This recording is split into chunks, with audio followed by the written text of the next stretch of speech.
Big of a deal. It was 141 and dirty. He throws a bad interception and he fumbles the ball in the pocket. They did run the ball at times really well, and they were able to get some chunk runs that led to points, which was really important. But no, offensively, it was, they understand, and I live this, and it's hard for people to process, but there are times when you realize you are not the lead actor in an Oscar-winning film. You are a supporting actor. I think the entire offense took that approach that let's not get crazy here. Let's not play out over our skis. Let's make sure we understand who our lead actor is, and that's our defense, and let them carry us to the win here. So I thought you saw a very conservative game plan by the Denver Broncos. Is what I expected to see, and it worked out exactly the way they planned for it to. So you're more of a SAG guy, because they give ensemble awards as well. Guy on that team that cares who gets the credit, and that's why they win. And I think that's a message for young athletes. There's a reason why they won the Super Bowl that goes beyond talent, goes beyond skill, goes beyond coaching.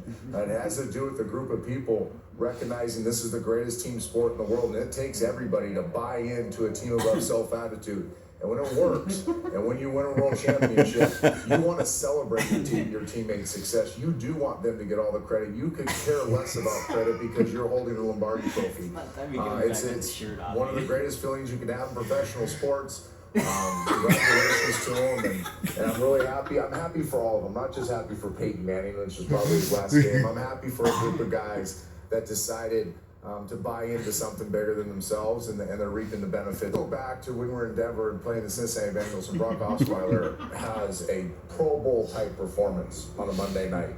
And Brock Osweiler did a lot of good things for this team. And then they go and play San Diego, and Gary Kubiak just gets a sense it's not Brock Osweiler problem. That's not why we're struggling. It's struggling because we don't have the field general. We don't have something intangible. We don't have something unseen that brings us energy. Brings in Peyton Manning. Here comes John Wayne right in on the white horse. It was just a great decision. I think it was at that moment that Peyton understood Gary Kubiak. It was, okay, this guy gets it. He gets it. It's bigger than arm strength, bigger than a stat sheet, a box score, that I do bring something to us that can help us close this deal, that can help us finish this race. And it was proven right.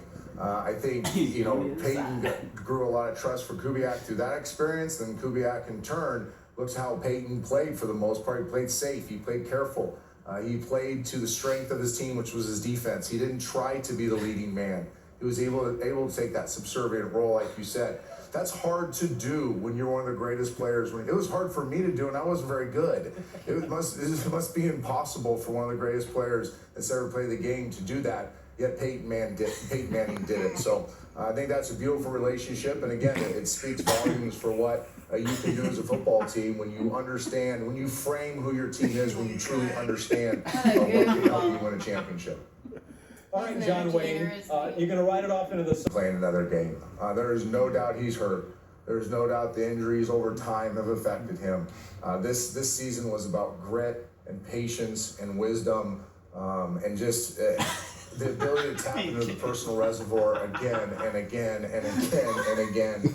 I can't see him coming back and going through this again. Now, I don't think he's gonna, I can't hear what's going on CBS right now, but I can't imagine he's making a statement tonight to take away from his teammates. As everything that Peyton Manning does, I'm sure he'll get away, he'll reflect, he'll be very analytical about it. But you gotta understand how bad your body hurts at this time of year, and being 39 years old and going through the injuries he's gone through, and he's not. There is a part too where he's gonna look at the film and he's not happy what's on film. He knows that's not him. He doesn't want that. He doesn't want to go out next year and put that on film again. So I think this is the perfect ending for Peyton. His career as a whole, right? We've got 18 years out here.